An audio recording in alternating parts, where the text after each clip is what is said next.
ইতালির সাথে এবার ইতিহাসের সবচেয়ে বড় সামরিক চুক্তি করেছে বাংলাদেশ। ইতালির স্বরাষ্ট্রমন্ত্রী মাত্তেও পিয়ান্তোদোসিসের সঙ্গে প্রধান উপদেষ্টার ঘনিষ্ঠ সাক্ষাৎকালে বাংলাদেশ থেকে আরও কর্মী নিতে আগ্রহী হয়েছে ইতালি।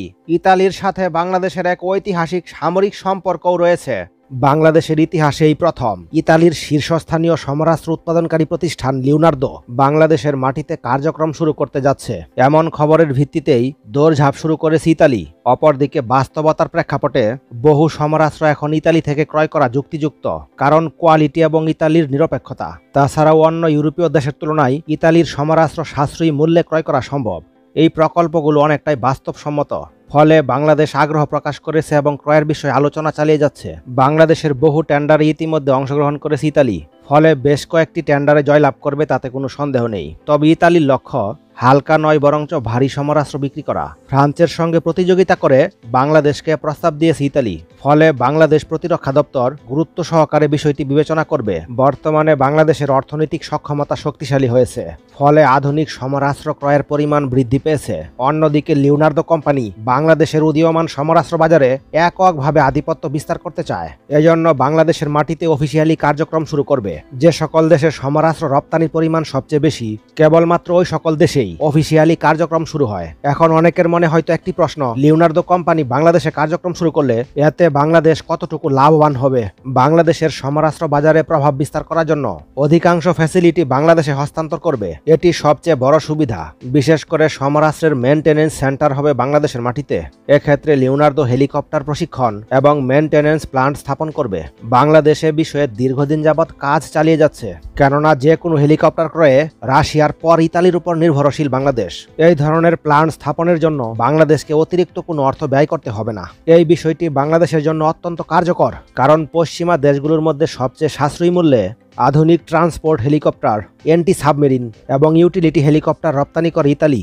বর্তমানে যে কোনো হেলিকপ্টার ইতালিতে পাঠাতে হয় ওভারহোলিংয়ের জন্য, এজন্য কমপক্ষে 1 মাস সময় প্রয়োজন হয়। পাশাপাশি অতিরিক্ত অর্থ ব্যয় হয়। তার পরিবর্তে দেশের মাটিতে ওভারহোলিং করলে 1 সপ্তাহের মধ্যেই তা করা সম্ভব। পাশাপাশি 80% মূল্য সাশ্রয়ী হবে। অন্যদিকে ইতালির সমরাস্ত্র কোয়ালিটি পৃথিবীর শীর্ষ 10টি দেশের মধ্যে নিঃসন্দেহে অবস্থান করে, আর বাংলাদেশের জন্য এই 3-4টি সুবিধা থাকাই যথেষ্ট। ইতালি প্রধানত নৌবাহিনীর যুদ্ধজাহাজ তৈরিতে পৃথিবীর বিখ্যাত একটি দেশ।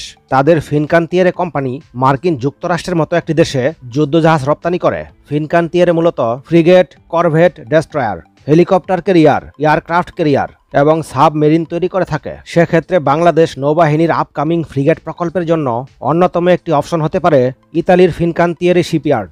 এছাড়াও তাদের আপকামিং ডিজেল অ্যাটাক সাবমেরিন প্রকল্পে অংশগ্রহণ করতে পারে বাংলাদেশ, যা বাংলাদেশ নৌবাহিনীর শতভাগ চাহিদা পূরণ করতে সক্ষম। ভবিষ্যতে বাংলাদেশ নৌবাহিনীর জন্য হেলিকপ্টার ক্যারিয়ার ক্রয়ের পরিকল্পনা রয়েছে, আর এর জন্য একটি বিকল্প হতে পারে ইতালি। এছাড়া এন্টি সাবমেরিন হেলিকপ্টার ক্রয়ের জন্য ইতালির লিওনার্দো কোম্পানির কোনো বিকল্প নেই। বিশেষ করে AW101 এবং AW159 এন্টি সাবমেরিন হেলিকপ্টার। দ্বিতীয়ত, বাংলাদেশ নৌবাহিনীর জন্য search and rescue helicopter, heavyweight transport হেলিকপ্টারের জন্য আরেকটি বিকল্প হতে পারে ইতালির লিওনার্দো কোম্পানি। এছাড়াও যে কোনো radar system, anti submarine system, electronic warfare সিস্টেমের জন্য লিওনার্দো একটি বিখ্যাত নাম। ভবিষ্যতে বাংলাদেশ নৌবাহিনীর মেরিটাইম পেট্রোল এয়ারক্রাফট ক্রয়ের পরিকল্পনা রয়েছে, আর এজন্য ইতালির ATR-72 সবচেয়ে এগিয়ে থাকবে। এমনকি ইতালির এয়ারফোর্স 90টি ইউরো ফাইটার টাইফুন অপারেট করে, যার মধ্যে অন্তত 2 স্কোয়াড্রন রপ্তানি করতে চায়। সেজন্য ইতালি বর্তমানে এবং ভবিষ্যতে বাংলাদেশ সামরিক বাহিনীর জন্য সবচেয়ে বড় বিকল্পের নাম হতে যাচ্ছে, তা বলার অপেক্ষা রাখে না। বাংলাদেশকে পেসকো ক্লাস যুদ্ধজাহাজের প্রস্তাব দিয়েছে ইতালির ফিনকান্তিয়ার শিপইয়ার্ড। আধুনিক আপকামিং প্রকল্প এটি, যার জন্য নতুন সহযোগী ক্রেতা চাইছে দেশটি, কারণ এর ফলে প্রকল্পের ব্যয় কমবে। পেসকো ক্লাস যুদ্ধজাহাজের ডিসপ্লেসমেন্ট 3 থেকে 4,000 টন, আর মূল্য হবে মাত্র পার ইউনিট $200 মিলিয়ন। তবে এটি শুধুমাত্র জাহাজ নির্মাণ ব্যয়, অন্য সকল সরঞ্জাম এবং সমরাস্ত্র কাস্টমাইজ করার সুযোগ রয়েছে। তবে সাধারণত এর সাথে অন্তর্ভুক্ত থাকবে 250 কিলোমিটার রেঞ্জের রাডার সিস্টেম, এছাড়াও 16টি vertical launcher air defence system. আকাশ প্রতিরক্ষা ব্যবস্থা হবে মিডিয়াম রেঞ্জের। এক্ষেত্রে আস্তার 15 অথবা ক্যামিয়ার এয়ার ডিফেন্স সিস্টেম ব্যবহার করবে, যার রেঞ্জ 30 থেকে 50 কিলোমিটার পর্যন্ত। এছাড়াও থাকবে 8টি অ্যান্টি-শিপ মিসাইল, বাংলাদেশ তার চাহিদা অনুযায়ী অন্তর্ভুক্ত করতে পারবে। সঙ্গে থাকবে অ্যান্টি সাবমেরিন সক্ষমতা। সব মিলিয়ে $450 থেকে $500 মিলিয়ন ব্যয় হতে পারে পার ইউনিটের জন্য। মূল্য কম হবার কারণ এটি বহু দেশের যৌথ প্রকল্প, যার কোঅর্ডিনেটর ইতালি।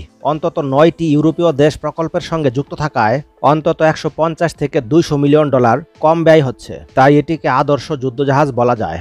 বাংলাদেশের 80% চাহিদা পূরণ করবে। ইতালি অবগত বাংলাদেশ ভবিষ্যতে কতগুলো আধুনিক সমরাস্ত্র কিনবে, যার মধ্যে বেশ কয়েকটি সেক্টরে ইতালির ভারী এবং হালকা সমরাস্ত্র রপ্তানির সুযোগ রয়েছে। বাংলাদেশ সামরিক বাহিনী দীর্ঘদিন থেকেই ইতালির সমরাস্ত্র অপারেট করে, ফলে ইতালির সঙ্গে বাংলাদেশের সামরিক সম্পর্ক নতুন নয়। বাংলাদেশের নিকট এবার ভারী সমরাস্ত্র রপ্তানি করতে চায়, আর এজন্য প্রয়োজন নিরাপত্তা চুক্তি স্বাক্ষর করা। কারণ দেশটির নীতিমালা হচ্ছে কেবলমাত্র কৌশলগত মিত্র হলেই ভারী সমরাস্ত্র পাবে। বাংলাদেশের নিকট ইউরোফাইটার টাইফুন রপ্তানি করার চেষ্টায় রয়েছে দেশটি। বাংলাদেশের কাছে অন্তত 24টি ইউরোফাইটার টাইফুন রপ্তানি করার চেষ্টা চালাচ্ছে ইতালি। ক্রয় মূল্য এবং মেইনটেনেন্স ব্যয় বেশি হবার কারণে বাংলাদেশ হয়তো এ পথে অগ্রসর হবে না, কারণ একই মূল্য দিয়ে নতুন আরও বেশি আধুনিক ফাইটার ক্রয় করা সম্ভব। তবে নৌবাহিনীর জন্য হাই পারফরম্যান্স ফ্রিগেট বিক্রি করতে চায়। এক্ষেত্রে প্রযুক্তি হস্তান্তরের প্রস্তাব দিয়েছে, যার মধ্যে রয়েছে ফ্রেম, পিপিএ, পেসকো এবং দুহা ক্লাস ফ্রিগেট প্রকল্প।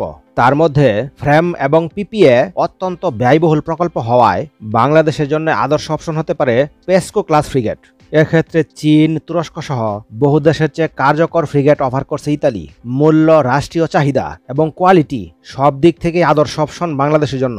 বাংলাদেশের নিকট ভারী এবং হালকা সমরাস্ত্র ছাড়াও মধ্যম মানের সমরাস্ত্র বিক্রি করতে চায় দেশটি, আর সেখানেই বাংলাদেশের আগ্রহ সবচেয়ে বেশি। এজন্য বাংলাদেশ নৌবাহিনীর জন্য 2টি মেরিটাইম প্যাট্রোল এয়ারক্রাফট হিসেবে ATR 72কে বিবেচনা করছে দেশটি। এছাড়াও নৌবাহিনীর ইউটিলিটি এবং এন্টি সাবমেরিন হেলিকপ্টার ক্রয়ের প্রস্তাব দেওয়া হয়েছে। সর্বপ্রথম 2009 সাল থেকে ইতালির সমরাস্ত্র আসতে শুরু করে বাংলাদেশে। বিশ্বের অন্যতম শক্তিশালী অ্যান্টিশিপ মিসাইল অটোম্যাট MK2 ব্লক 4 ক্রয়ের মাধ্যমে ইতালি থেকে সমরাস্ত্র ক্রয় শুরু হয় এবং এই মিসাইলটি ক্রয় করা হয়েছিল বাংলাদেশ নৌবাহিনীর জন্য। এরপর 2011 সালে নেভাল এভিয়েশনের জন্য 2টি AW109 SAR হেলিকপ্টার কেনা হয়। 2015 সালে বিমান বাহিনীর জন্য 2টি AW139 MSAR হেলিকপ্টার কেনা হয়। 2016 সালে কেনা হয় সেলেক্স RAD 31DL লং রেঞ্জের রাডার, যার রেঞ্জ 500 কিলোমিটার। এগুলো কেনা হয়েছিল বাংলাদেশ বিমান বাহিনীর জন্য। 2017 সালে বিমান বাহিনীর জন্য আরও কেনা হয়েছিল আরও 2টি AW139 হেলিকপ্টার। 2019 সালে বাংলাদেশ বিমান বাহিনীর জন্য আরও কেনা হয় ক্রুনাস ল্যান্ড AES এর রাডার কেনা হয়। এছাড়াও বাংলাদেশ নৌবাহিনীর জন্য এ ধরনের রাডার কেনা হয়েছে। সেনাবাহিনীর জন্য কেনা হয়েছে বিভিন্ন স্মল আর্মস কমিউনিকেশন সিস্টেম এবং কেনা হয়েছে আর্টিলারি গান। তাছাড়াও কোস্ট গার্ডের জন্য কেনা হয় 4টি মেন ক্লাস করভেট, যেগুলোকে ইতিমধ্যে লিডার ক্লাস OPV-তে কনভার্ট করা হয়েছে। এছাড়াও আনসারের জন্য কেনা হয়েছে প্রায় 30,000 শর্টগান। এগুলো কেনা হয় 2018 থেকে 2019 সালের মধ্যে। এ ব্যাপারে আপনাদের মতামত কমেন্টের মাধ্যমে জানিয়ে দিন। পরবর্তী নতুন ভিডিও সবার আগে পেতে চাইলে একটি লাইক দিয়ে চ্যানেলটি সাবস্ক্রাইব করে রাখুন।